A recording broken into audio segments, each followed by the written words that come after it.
O poder do pensamento positivo. Guia prático para a solução dos seus problemas diários. De Norman Vincent Peale. Livro original da editora Cultrix. Leitura por Leonardo Rossi. Introdução. A finalidade deste livro é sugerir normas e dar exemplos que demonstrem não haver necessidade de você se deixar vencer por coisa alguma, podendo assim manter paz de espírito, melhor saúde e constante fluxo de energia. Em resumo, você poderá levar uma vida feliz e satisfeita. Disso não tenho dúvida alguma, pois tenho observado inúmeras pessoas aprenderem e seguirem uma norma de conduta simples que lhes tem proporcionado em suas vidas os benefícios acima. Tais asserções, que poderão parecer extravagantes, baseiam-se em demonstrações observadas na experiência humana. Realmente, muitas pessoas se deixam vencer pelos problemas da vida cotidiana. Passam os dias lutando, talvez até mesmo lamuriando-se, sob o peso de um penoso ressentimento para com aquilo que consideram a má sorte que a vida lhes reservou.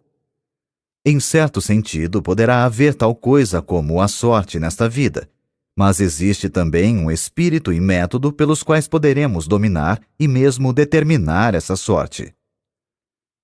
É lamentável que as pessoas se deixem vencer pelos problemas, cuidados e dificuldades da existência, o que não deixa de ser completamente desnecessário. Ao dizer isso, certamente não ignoro nem mesmo menosprezo as dificuldades e tragédias do mundo, mas também não permito que elas predominem.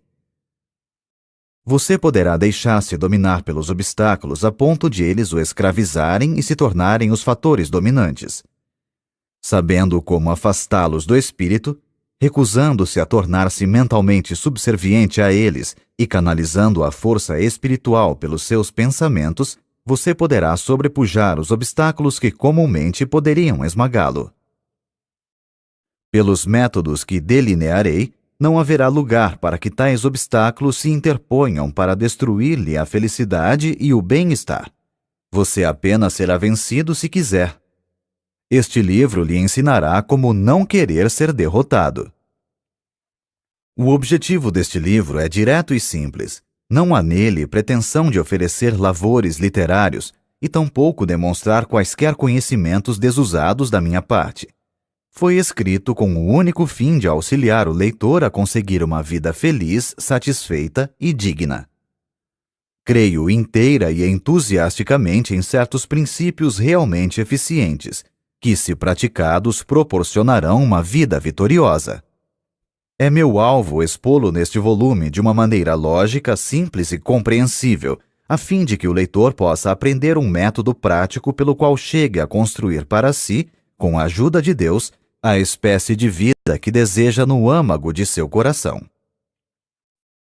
Se você ler este livro com profunda atenção, absorvendo cuidadosamente os seus ensinamentos, e se praticar sincera e persistentemente os princípios e fórmulas nele expostos, irá experimentar extraordinária melhora em si mesmo. Usando a técnica nele delineada, poderá alterar ou modificar por completo as circunstâncias em que agora vive, passando a dominá-las ao invés de ser dominado por elas. Suas relações com as outras pessoas tornar-se-ão melhores. Você será benquisto. Apoderando-se de tais princípios, gozará uma nova e agradável sensação de bem-estar. Poderá atingir um grau de saúde que até então desconhecia e experimentar novo e inefável prazer na vida. Tornar-se-á uma pessoa mais útil e verá expandir a força de sua influência. Como posso ter tanta certeza de que a prática desses princípios produzirá tais resultados? É muito simples. Durante muitos anos, na igreja do Colégio de Mármore da cidade de Nova York, ensinamos um sistema de vida criadora baseado numa técnica espiritual, anotando cuidadosamente sua atuação na vida de centenas de pessoas. O que faço não é uma série especulativa de asserções extravagantes, pois tais princípios operaram de modo tão eficiente durante tão grande período de tempo que se encontram agora firmemente estabelecidos como uma verdade documentada e demonstrável. O sistema delineado é um método aperfeiçoado, realmente extraordinário, para se viver feliz. Em meus trabalhos escritos, inclusive vários livros, em meus artigos que semanalmente aparecem em quase uma centena de jornais, no programa para as estações de rádio que venho fazendo há mais de 17 anos, em nossa revista, o Guideposts, e nas palestras em dezenas de cidades, tenho ensinado esses mesmos princípios científicos, porém simples, para se obter a saúde e a felicidade. Centenas de pessoas os têm lido, escutado e praticado, e os resultados têm sido invariavelmente os mesmos: vida nova, nova energia, aumento de eficiência e maior felicidade.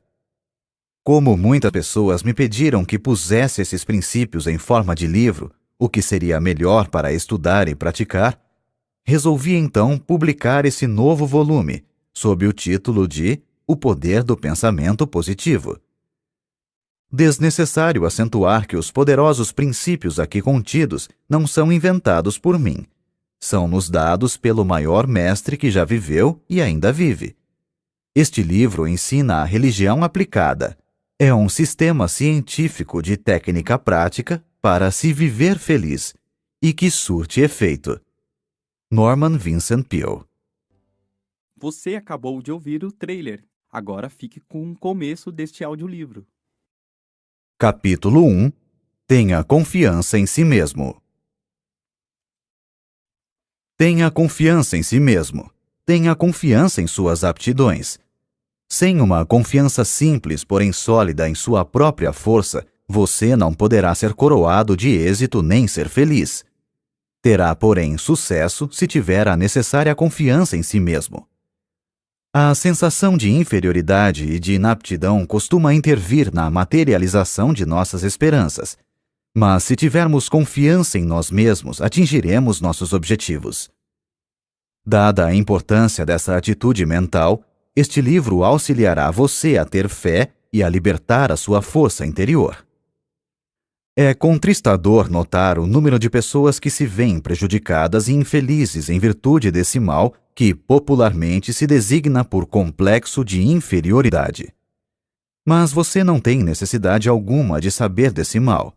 Você pode vencê-lo mediante certas medidas, podendo desenvolver em si mesmo uma fé criadora, uma fé que justifica. Após falar perante uma convenção de homens de negócios no auditório de uma cidade, estava eu ainda no palco cumprimentando algumas pessoas quando se acercou de mim um homem presa de viva emoção. Perguntou-me se podia falar comigo a respeito de uma questão importante que o atormentava. Pedi-lhe que esperasse até que todos saíssem. Quando isso se deu, fomos sentar-nos nos bastidores do palco.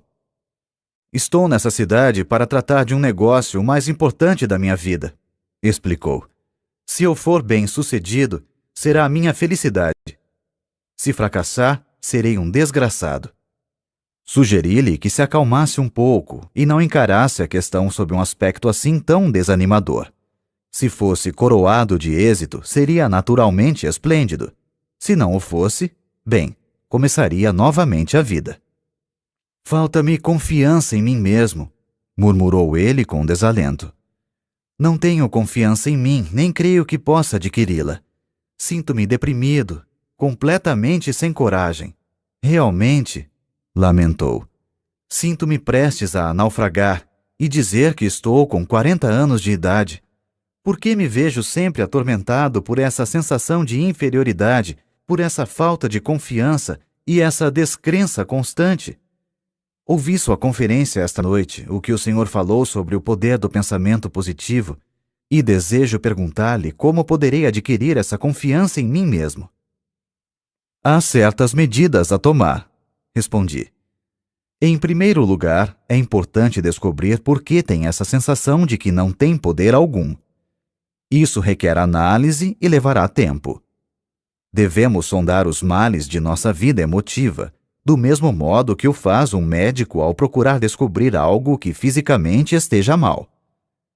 Não se pode fazer isso imediatamente nessa nossa curta entrevista de hoje. Talvez o seu caso exija certo tratamento para que se possa conseguir uma solução permanente. Contudo, a fim de que o possa auxiliar no problema que o preocupa, vou dar-lhe uma fórmula que surtirá efeito se a usar. Quando estiver na rua, sugiro que repita certas palavras que lhe vou dar. Diga-as várias vezes depois de se deitar. Quando acordar amanhã cedo, repita-as 3 vezes antes de se levantar. Quando estiver a caminho para ir tratar do seu importante negócio, repita-as novamente 3 vezes. Faça-o com fé de que receberá força e aptidão suficiente para tratar do problema. Mais tarde, se quiser, poderemos analisar o seu caso básico. Independentemente do que poderá acontecer ao seguir esse estudo, a fórmula que lhe vou dar agora poderá afinal ser um grande fator na cura. Eis as palavras que lhe recomendei. Poderei fazer tudo com a ajuda de Cristo. Ele me dará forças. Filipenses, capítulo 4, versículo 13. Como o desconhecido não estava familiarizado com essas palavras, escrevi-as num cartão e mandei que as lesse 3 vezes em voz alta. Agora siga esse conselho. Tenho certeza de que tudo correrá bem. Ele se animou e quedou-se um momento em silêncio. Disse depois, muito comovido: "Está bem, doutor." Vi-o empertigar-se e mergulhar nas sombras da noite. Sua figura, a princípio desconsolada, parecia demonstrar agora, na maneira pela qual saiu, que a fé já estava operando no seu espírito. Comunicou-me posteriormente que aquela fórmula simples lhe fizera maravilhas, e acrescentou: "Parece incrível que umas poucas palavras da Bíblia possam fazer tanto bem a uma pessoa." Esse homem mandou fazer tempos depois um estudo das razões de suas atitudes de inferioridade, as quais foram eliminadas por meio de conselhos de ordem científica e observância de fé religiosa. Aprendeu a ter fé. Recebeu certas instruções específicas que deveria seguir. Essas serão dadas mais adiante neste capítulo. Adquiriu gradativamente uma forte, firme e razoável confiança. Não cessa de proclamar sua grande surpresa ao ver como as coisas lhe correm bem agora. Sua personalidade adquiriu um caráter positivo e não negativo, de modo que não mais afugenta o êxito, ao contrário, costuma atraí-lo para si. Possui agora verdadeira confiança em sua própria força. Há várias causas para a sensação de inferioridade e não são poucas as que se originam da nossa infância. O diretor de uma companhia consultou-me a respeito de um jovem a quem desejava promover.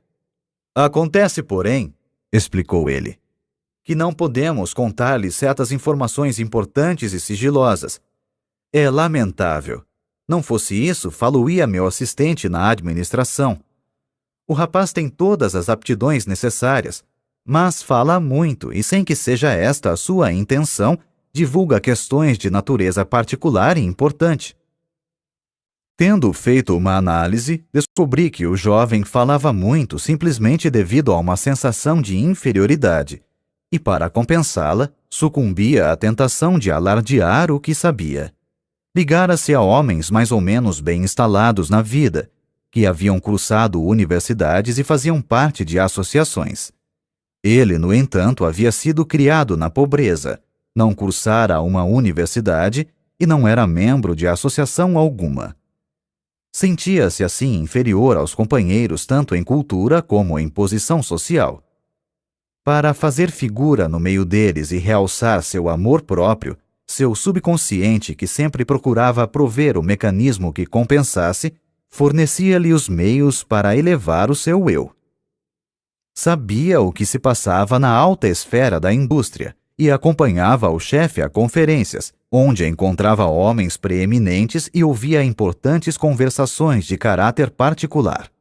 Relatava aos companheiros boa parte das informações que não deviam transpirar, com o propósito de fazer com que eles o admirassem e invejassem.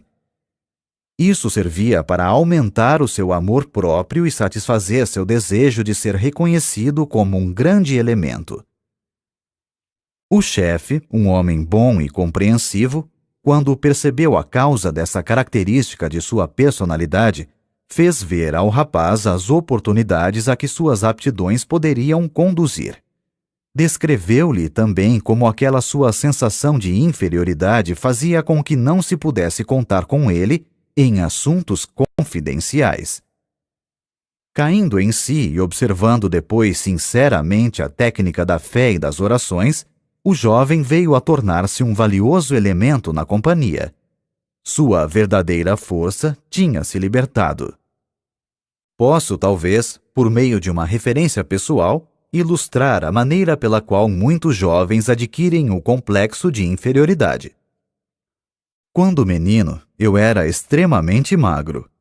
Tinha muita energia, fazia parte do time de corredores nas competições esportivas, gozava de boa saúde e era bastante rijo, mas muito magro.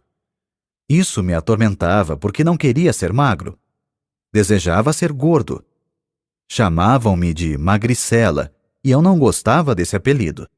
Preferiria que me chamassem de gorducho. Sonhava em ser valentão, forte e gordo. Fazia de tudo para engordar. Bebia óleo de fígado de bacalhau, consumia uma grande quantidade de milkshakes, sorvetes de chocolate com creme e nozes, bolos e tortas, mas era como se nada adiantasse. Não engordava mesmo. Passava noites acordado pensando no meu físico e sofria com isso. Continuei a tentar ganhar peso até quase os 30 anos, e foi então que, inesperadamente, comecei a engordar a olhos vistos. A gordura começou a preocupar-me. Passara da conta. Finalmente tive que fazer uma dieta para reduzir o peso. Foi um sofrimento poder conseguir um corpo mais ou menos razoável.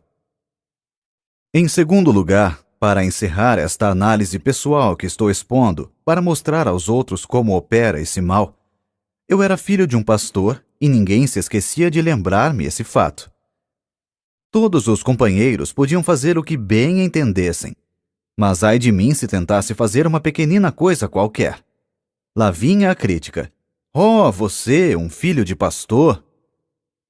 Não queria ser filho de pastor, pois é de se supor que seus filhos devem ser a delicadeza em pessoa. Desejava ser conhecido como sendo um valentão. Talvez seja essa a razão por que os filhos de pastores adquirem a reputação de serem algo intratáveis. Revoltam-se contra o fato de terem que empunhar sempre a bandeira da igreja. Jurei que uma coisa jamais faria: a de tornar-me pastor. Acontece que eu descendia de uma família cujos membros, na sua totalidade, eram artistas e gostavam de fazer discursos, uma coisa de que eu absolutamente não queria ouvir falar. Costumavam fazer levantar-me em público para discursar, e nessas ocasiões eu quase morria de medo. Ficava mesmo apavorado. Isso faz muitos anos. De quando em quando sinto ainda algo daquela desagradável sensação de outrora, quando subo a uma tribuna para falar em público. Tinha que empregar todos os recursos conhecidos para despertar a confiança na força que, porventura, Deus me dera. Encontrei a solução do problema nas normas simples da fé que a Bíblia nos ensina. São princípios científicos e bons que podem curar qualquer pessoa do doloroso complexo de inferioridade. Empregando-os, a pessoa que sofre desse mal poderá descobrir e libertar a sua força interior, inibida em virtude de uma sensação de deficiência. Tais são algumas das origens do complexo de inferioridade que criam fortes barreiras em nossa personalidade. Ele advém de alguma emoção violenta em nossa infância, ou das consequências de certas circunstâncias ou de algo que fizemos a nós mesmos. É um mal que, da névoa do passado, surge nos recessos sombrios de nossa personalidade. Talvez você tenha um irmão que foi um brilhante estudante. Ele tirava as primeiras notas na escola e você as notas baixas, e isso durante todo o tempo do curso. Você acreditou que jamais alcançaria o mesmo êxito que estava reservado a seu irmão. Ele obtinha notas altas e você notas baixas. Isso fazia você pensar que nunca poderia melhorar sua situação. Aparentemente, não lhe passava pelo espírito que algumas das pessoas que não haviam tirado boas notas na escola eram justamente aquelas que tinham tido maior êxito na vida. O simples fato de alguém tirar notas brilhantes no colégio não quer dizer que esteja fadado a ser o homem mais importante do país, pois é bem possível que essas notas brilhantes cessem ao receber ele o diploma, e que a pessoa que teve notas baixas venha a receber depois, na vida, as verdadeiras notas altas. O segredo para eliminar o complexo de inferioridade, que é outro termo para a completa falta de confiança em si mesmo, está em impregnar o espírito de uma grande fé. Desenvolva sua fé em Deus, e isso o fará ter absoluta confiança em si mesmo. Consegue-se uma formidável confiança em si mesmo por meio de orações, lendo e absorvendo mentalmente a Bíblia e praticando as suas normas.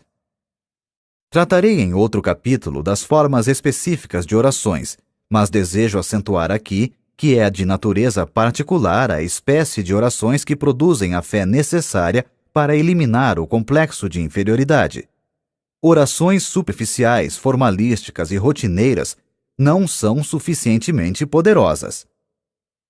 Perguntaram a uma excelente senhora negra, cozinheira de uns amigos que tenho no Texas, como conseguiria vencer as suas dificuldades.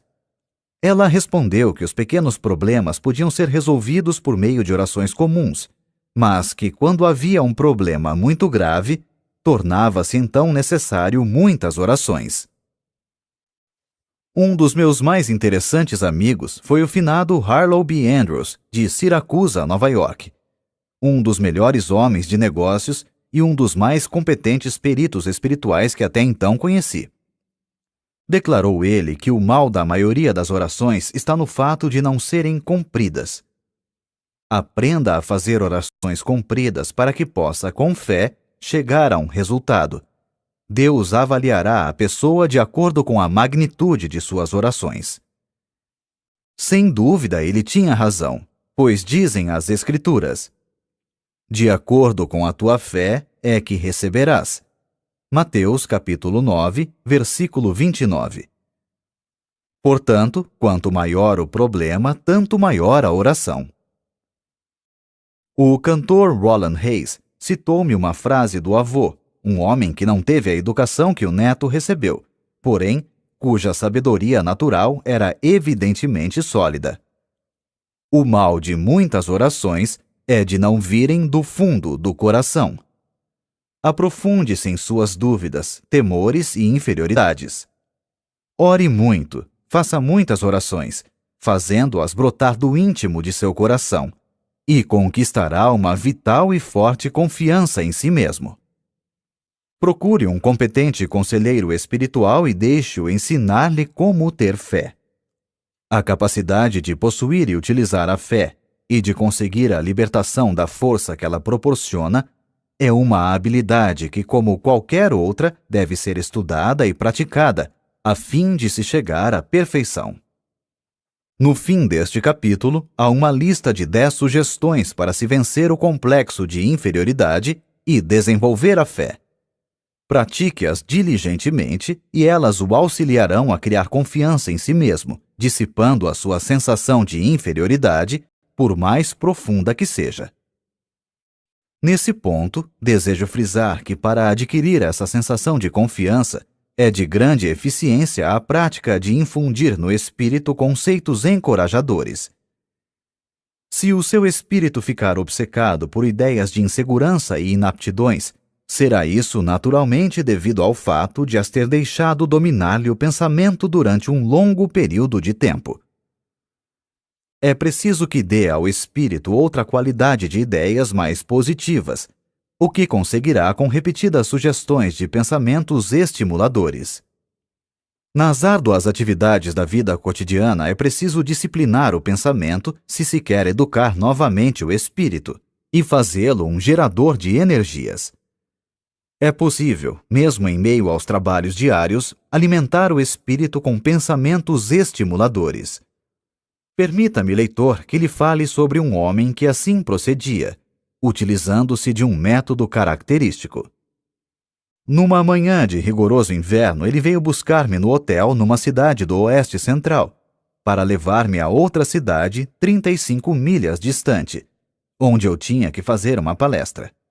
Subimos ao automóvel.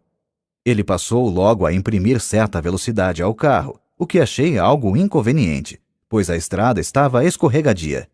Lembrei-lhe de que dispunhamos de bastante tempo e sugeri que moderasse a marcha. "Não se preocupe quando eu estiver guiando", respondeu ele. Eu mesmo costumava sentir muita insegurança, mas acabei dominando-me. Tinha medo de tudo, de andar de automóvel e de avião. Quando alguma pessoa de minha família fazia uma viagem, ficava preocupado até que regressasse. Vivia sempre com a sensação de que ia acontecer alguma coisa, e isso me tornava a vida um sofrimento. Vivia dominado por esse complexo. Não tinha confiança em mim. Esse estado de espírito refletiu-se em meus negócios. As coisas não me corriam muito bem. Mas descobri um plano maravilhoso que me eliminou toda aquela sensação de insegurança. Hoje em dia, tenho confiança em mim e na vida. Era este o plano maravilhoso. Ele apontou para 2 clipes fixados no painel do carro, logo abaixo do para-brisa, e depois tirou do porta-luvas um maço de cartões. Escolheu um e colocou-o debaixo do clipe. Lia-se no cartão: "Se tens fé, nada será impossível." Mateus, capítulo 17, versículo 20. Tirou o cartão e embaralhou com uma só mão os outros cartões, enquanto guiava com a outra. Pegou um ao acaso e colocou-o debaixo do clipe. Dizia o segundo cartão: "Se Deus estiver conosco, quem irá poder estar contra nós?" Romanos, capítulo 8, versículo 31. "Sou caixeiro viajante", explicou ele.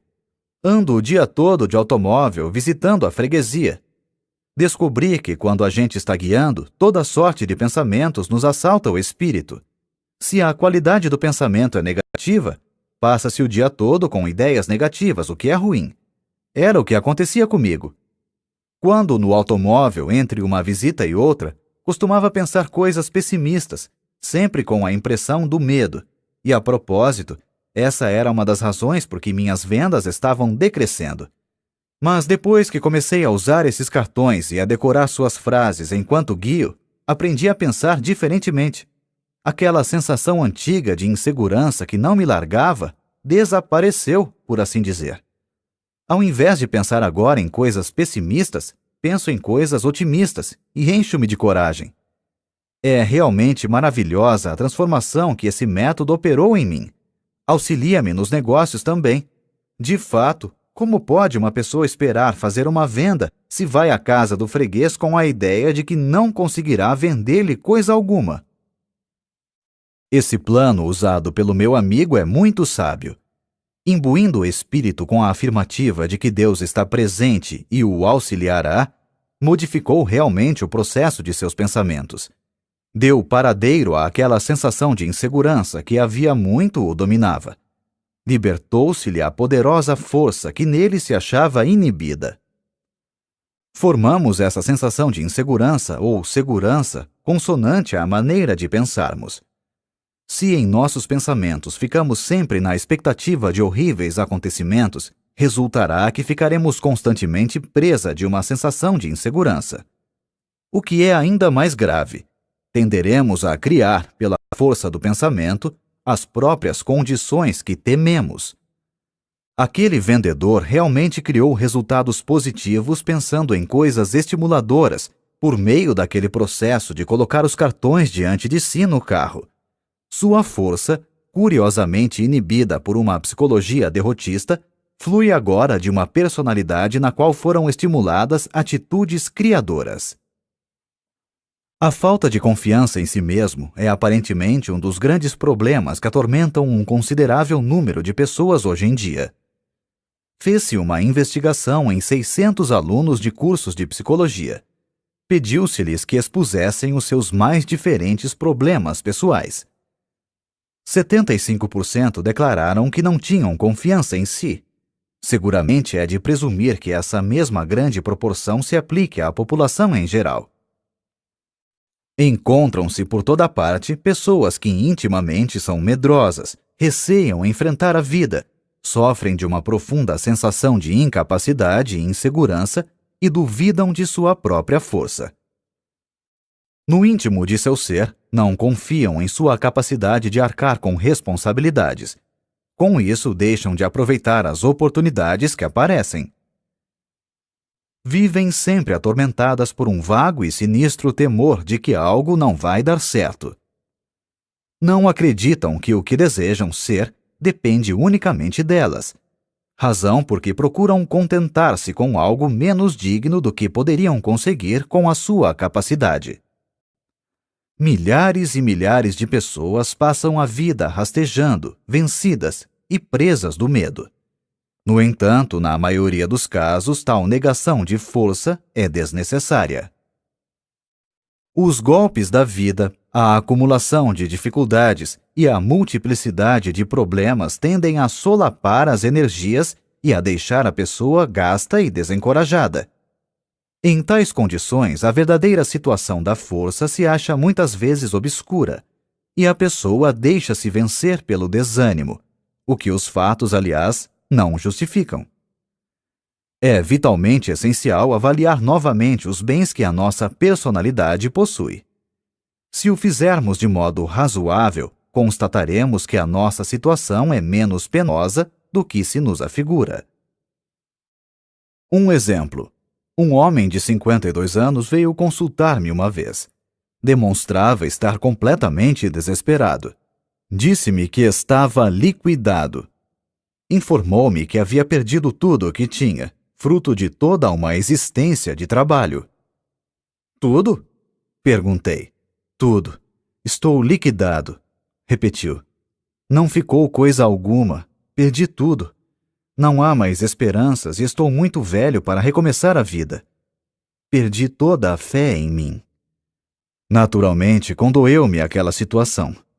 Mas era evidente que a principal dificuldade era o fato de as pesadas sombras do desespero lhe terem penetrado o espírito, descolorindo-lhe as perspectivas e provocando-lhe uma distorção.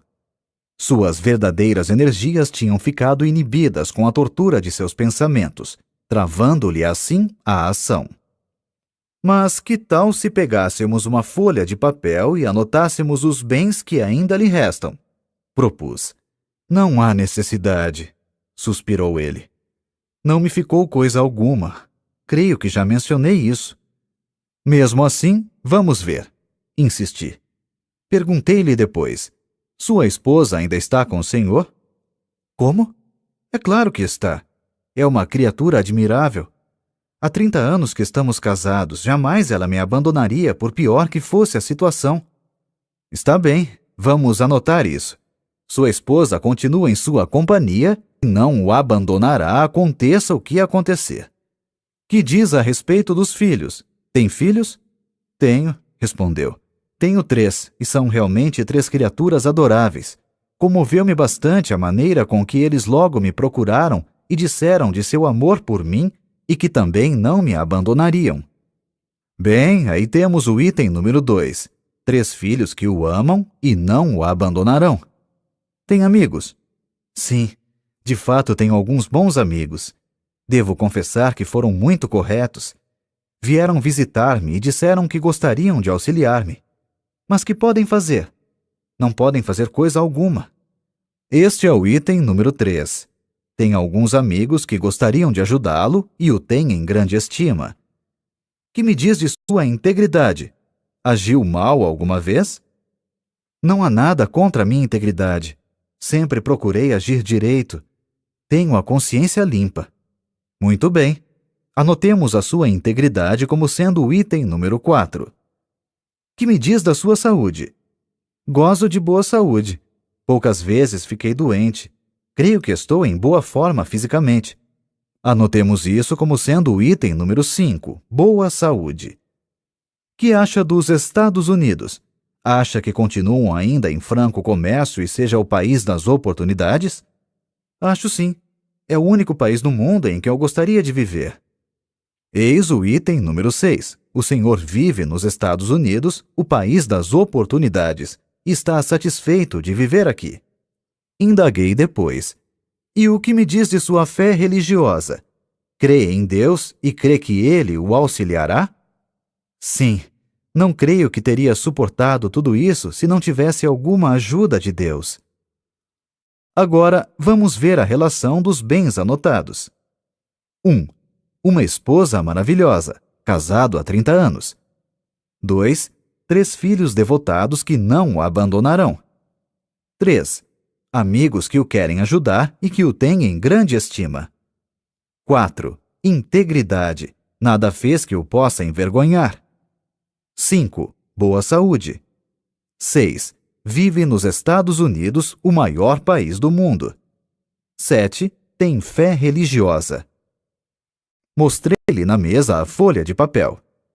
Olhe isso. Acho que possui tantos bens. Julgara pelo que me dissera tivesse perdido tudo. Ele sorriu meio envergonhado. De fato, não pensei nessas coisas, disse. Isso não me passou pela cabeça.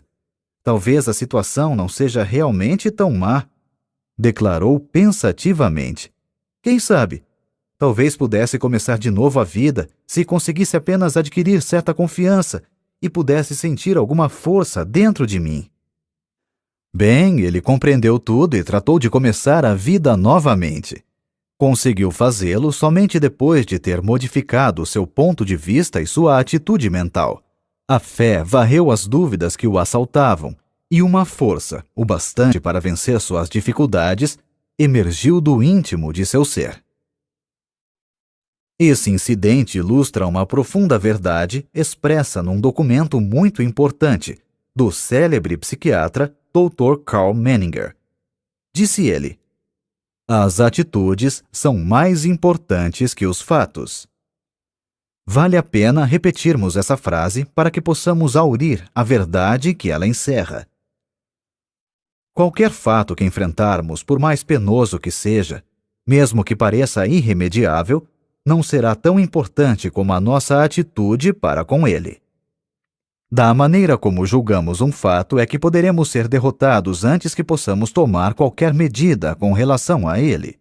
Poderemos talvez permitir que o fato nos esmague mentalmente antes que comecemos a tratar realmente dele. Por outro lado, a observância de pensamentos otimistas e animadores pode modificar ou dominar inteiramente o fato. Conheço um homem que é muito valioso para a sua companhia, não por causa de qualquer habilidade extraordinária, porém, por causa do fato de ele sempre demonstrar ser possuidor de um espírito animador. Quando seus companheiros encaram com pessimismo certo problema, ele logo empresta um método a que deu o nome de o método aspirador de pó. Isto é, por meio de uma série de perguntas, ele aspira o pó do espírito de seus companheiros, arranca-lhes as atitudes negativas. Depois, muito serenamente, sugere-lhes ideias positivas com relação ao problema, infundindo-lhes novas atitudes, as quais lhes dão nova concepção dos fatos. Muitas vezes os companheiros comentavam os problemas, os quais lhes pareciam diferentes quando esse homem começava a operar sobre eles. É a atitude de confiança que cria a diferença, e ela não elimina a objetividade na avaliação dos fatos. A vítima do complexo de inferioridade vê os fatos através de atitudes que lhe são prejudiciais. O segredo para corrigir-se está simplesmente em adquirir uma visão normal que se incline para o lado positivo. Se você, leitor, se julga vencido e perdeu a confiança em sua capacidade de vencer, sente-se, pegue uma folha de papel e faça uma lista, não dos fatores que lhe são adversos, mas dos que tenha a seu favor. Se pensarmos constantemente nas forças que parecem estar contra nós, acabaremos transformando-as numa verdadeira força, o que, aliás, não se justifica. Elas tomarão uma consistência que na realidade não possuem, Mas se, ao contrário, encararmos mentalmente os nossos valores e os pesarmos e fixarmos neles os nossos pensamentos, realçando-os ao máximo, conseguiremos libertar-nos de nossas dificuldades, independentemente do que possam ser. As nossas forças interiores começarão a firmar-se e, com o auxílio de Deus, tirar-nos-ão da derrota para nos conduzir à vitória. Uma das mais poderosas concepções, que é seguramente a cura para a falta de confiança, é o pensamento de que Deus está realmente ao nosso lado, ajudando-nos. Este é um dos mais simples ensinamentos da religião. Deus Todo-Poderoso será nosso companheiro, não nos abandonará e auxiliar-nos-á até o fim. Nenhuma ideia é tão poderosa para desenvolver a confiança em nós mesmos como a dessa simples crença, quando praticada. Para praticá-la, basta afirmar: Deus está me ajudando. Deus está me guiando. Leitor amigo, despenda alguns minutos imaginando sua presença. Repita depois essa afirmação com fé. Trate de seus afazeres com a ideia de que aquilo que você afirmou e imaginou é verdade. Faça essa afirmação, imagine a sua presença, tenha fé e será senhor de si. A libertação das forças que esse processo estimula o surpreenderá. A sensação de confiança depende do tipo de pensamentos que habitualmente ocupa seu espírito. Pense no fracasso e pode estar certo de que se sentirá fracassado. Pratique, porém, pensamentos estimuladores. Faça disso um hábito dominante e acabará desenvolvendo uma forte sensação de capacidade que o habilitará a vencer quaisquer dificuldades. Realmente, a sensação de confiança aumenta a nossa força. Basil King disse certa vez: seja ousado, que forças poderosas virão em seu auxílio. A experiência prova a verdade desse conceito. Você sentirá que essas forças poderosas o estão auxiliando à medida que a sua crescente fé vai modificando suas atitudes. Emerson declarou uma grande verdade: somente vencem aqueles que acreditam poder vencer. E acrescentou: faça aquilo que você possa temer, que o temor desaparecerá. Tenha sempre confiança e fé que seus temores e sensação de insegurança logo deixarão de exercer qualquer domínio sobre você. Uma vez, quando Stonewall Jackson preparava um ousado ataque, um de seus generais receoso fez objeções, dizendo que temia isso ou aquilo, etc. Jackson pousou a mão sobre o ombro de seu subordinado e disse-lhe: General, não se guie jamais pelos seus temores. O segredo está em encher o espírito com pensamentos de fé, confiança e segurança. Isso expelirá todos os pensamentos eivados de dúvidas e eliminará a falta de confiança. A um homem que durante muito tempo vivia atormentado por uma sensação de insegurança e temores, sugeri que lesse a Bíblia inteira, sublinhando com o lápis vermelho todas as citações nela contidas relativas à coragem e confiança. Ele acabou decorando-as. De fato, impregnou o espírito com os pensamentos mais sadios, mais felizes e mais poderosos que há no mundo. Esses pensamentos dinâmicos transformaram-no. De criatura desesperada que era, passou a ser um homem de força dominante. Foi notável a transformação que nele se operou em poucas semanas. De um espírito quase completamente fracassado, passou a ser uma personalidade confiante e inspiradora. Reconquistou a confiança em si mesmo e em sua própria força por meio de um processo simples, o de modificar o seu modo de pensar. Para resumir, que pode você fazer agora para criar confiança em si mesmo? Mencionamos abaixo 10 regras simples e exequíveis para dominar suas ideias de inaptidão e aprender a ter fé. Milhares de pessoas as têm empregado e obtido brilhante resultado. Comece a seguir esse programa que irá também criar essa confiança em si mesmo e em sua própria força. Você também terá essa mesma sensação de possante energia. 1. Formule e grave indelevelmente em seu espírito um quadro mental de si mesmo como sendo coroado de êxito em tudo. Mantenha sempre esse quadro no espírito. Não permita que desapareça. Seu espírito procurará desenvolver essa ideia. Jamais pense que irá fracassar. Jamais duvide da realidade dessa imagem mental. Seria perigosíssimo, pois o espírito sempre procura realizar aquilo que se imagina. Por conseguinte, imagine sempre o sucesso, por piores que as coisas lhe possam parecer no momento. 2. Toda vez que um pensamento negativo relacionado à sua força pessoal lhe assaltar o espírito, exprima deliberadamente um pensamento positivo para eliminá-lo. 3. Não crie obstáculos em sua imaginação. Deprecie todos esses pseudo-obstáculos. Reduza-os ao mínimo. As dificuldades devem ser estudadas e tratadas de maneira eficiente a fim de serem eliminadas. Devem ser encaradas apenas como se apresentam. Não devem ser ampliadas por pensamentos pessimistas.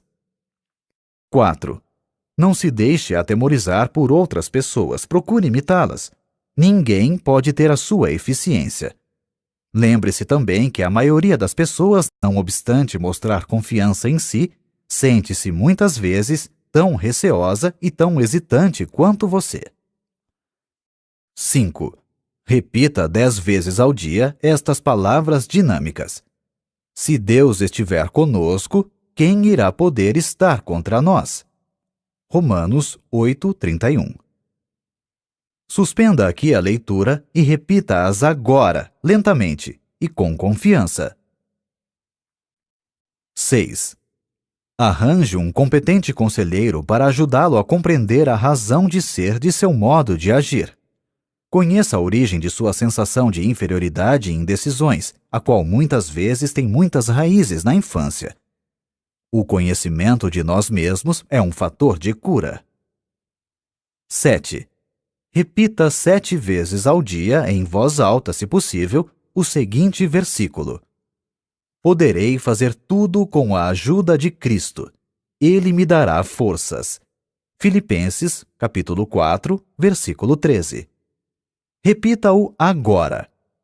Esta declaração mágica é o mais poderoso antídoto que existe na Terra para os pensamentos pessimistas.